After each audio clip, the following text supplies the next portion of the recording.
বাংলাদেশে আমার ভাইদের মধ্যে দাঙ্গা লাগিয়ে দিয়ে আর এখানে এসি রুমে বসে থাকবে, এটা হবে না। বার করুন ওদেরকে বার করে দিন, তারপরে আমরা দেখে নিচ্ছি। বাংলাদেশের সংখ্যালঘুদের দায়িত্ব বাংলাদেশের সংখ্যাগুরুদেরকে নিতে হবে।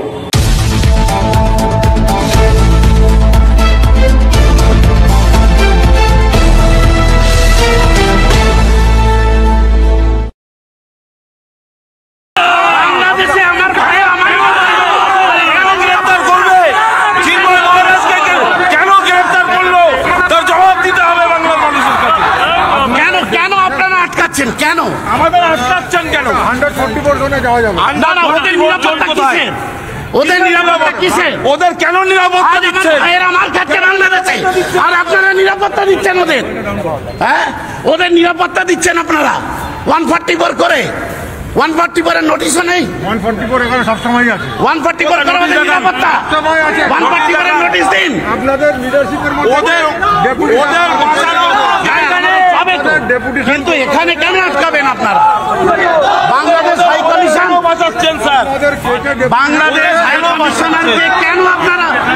না না না, ওদেরকে নামিয়ে দিন, ওদেরকে নামিয়ে দিন, ওদেরকে নামিয়ে আনুন, ওদেরকে নামিয়ে আনুন। বাংলাদেশে দাঙ্গা লাগিয়ে ওরা এখানে এসিতে বসে আছে, ওরা ওখানে বসে আছে কেন? বাংলাদেশে আমার ভাই বোনেরা মার খাবে আর ওরা নিরাপত্তায় বসে থাকবে, এই শুনবো না আমরা মানবো না। বলুন বলুন স্যার, বাংলাদেশে আমার ভাইদের মধ্যে দাঙ্গা লাগিয়ে দিয়ে আর এখানে এসি রুমে বসে থাকবে, এটা হবে না। বার করুন ওদেরকে বার করে দিন, তারপরে আমরা দেখে নিচ্ছি আইনি ব্যবস্থা কিভাবে নেওয়া যায়।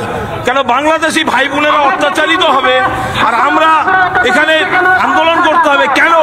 পার্শ্ববর্তী দেশ হিন্দু মুসলিম আমরা ঐক্যভাবে থাকতে চাই, তারা আজকে এই ভ্রাতৃত্ববোধকে নষ্ট করছে কেন? এর উত্তর দিতে হবে।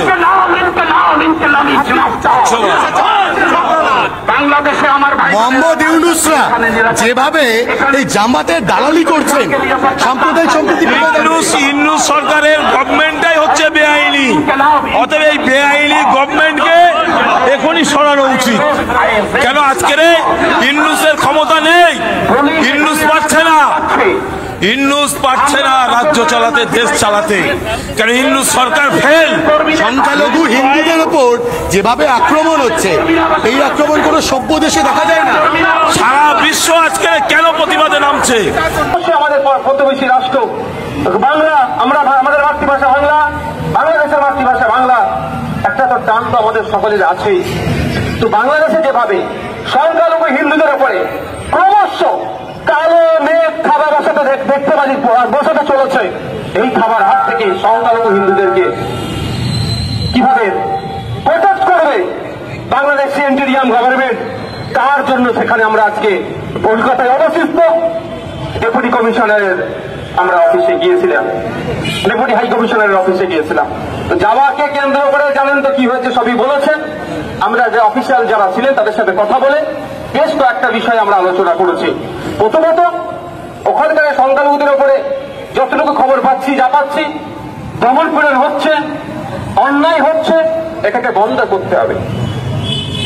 ওখানকার সংখ্যালঘু হিন্দু সহ যারা আছেন তাদেরকে সার্বিক নিরাপত্তা দিয়ে, তাদের যানবাহনের, তাদেরকে সমস্ত রকমের প্রোটেকশন দিয়ে তারা তার সংখ্যালঘু নাগরিক যাতে মাথা তুলে বাঁচতে পারে, তার দায়িত্ব সরকারকে নিতে হবে। আমরা দাবি করেছি যে এই চিন্ময় কৃষ্ণদাস মহাশয়কে যখন কোর্টে প্রডিউস করা হয়েছিল, সেই সময় একটা অশান্তি থেকে একটা অ্যাডভোকেট কি ইমানি না কি নাম আছে, আফরোজ না কি নাম আছে, মনে আসছে এই মধ্যে, হ্যাঁ, সাইফুল আলী নামে একটা অ্যাডভোকেটকে তাকে খুন করা হয়েছে। কে বা কারা খুন করেছে তাদেরকে চিহ্নিত করে সর্বোচ্চ শাস্তি দিতে হবে। এবং এটাও বলে এসেছি, কারণ আমরা এখানে ভুক্তভোগী, আমরা দেখেছি কিভাবে দমন-পীড়ন চলে, কে খুন করেছে, অন্যের নামে মিথ্যা কেস দিয়ে তাদেরকে ফাঁসাই, যাতে না কোনোভাবেই কারো নামে মিথ্যা কেস দিয়ে ফাঁসাই, তাও আমরা ওখানে জানিয়ে এসেছি। আমরা ওখানে জানিয়েছি যে বাংলাদেশে আজকে সকাল থেকে দেখছিলাম যেভাবে আমাদের দেশের জাতীয় পতাকা, ভারতবর্ষের তিরঙ্গা পতাকাকে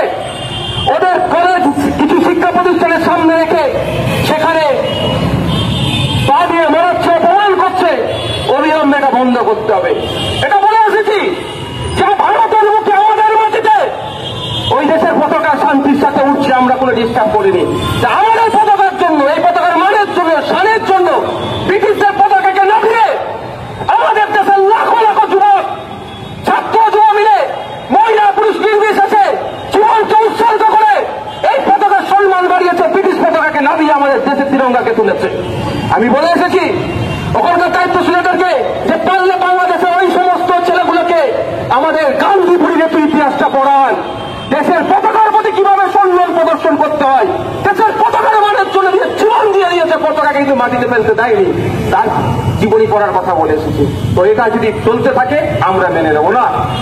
কিন্তু সাথে সাথে যারা ছিলেন দায়িত্বশীলেরা, তিনারা বলেছেন, সর্বপ্রথম সত্যি বলছি আপনাদের কাছে, রিয়াকশন ওদের যেটা প্রথমে এসেছে সেটাতে পতাকা নিয়ে আমি বলেছি যে আমরা কোনোভাবেই বাংলাদেশের পতাকায় অপমানক আমরা চাই না।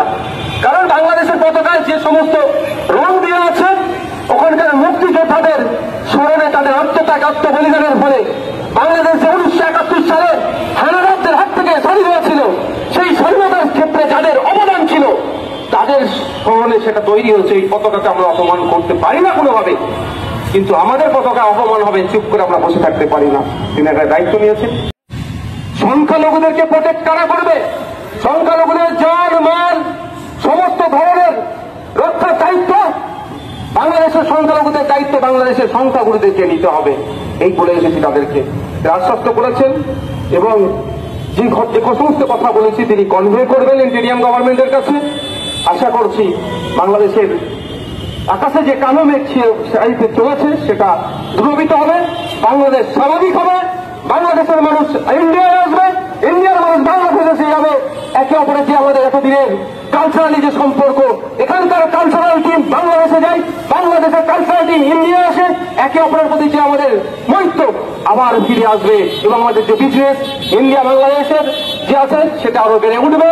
সর্বোপরি সাউথ এশিয়ার ডেভেলপমেন্ট হবে আমাদের দুটো এই কান্ট্রির, আমাদের সৌজন্যতামূলক আচরণের জন্য, মৈত্রীর জন্য।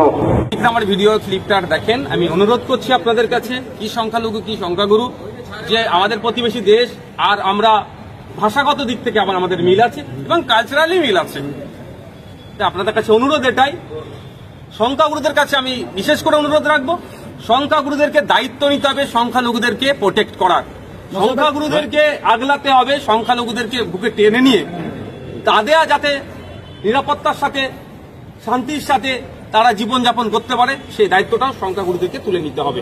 ভাই বিজেপি সংখ্যালঘুদের উদ্দেশ্য বলবো বাংলাদেশে যে আপনারা আপনাদের দেশ বাংলাদেশ, তার নিয়ম কানুন সংবিধান সেটাকেও মান্যতা দিয়ে চলবেন।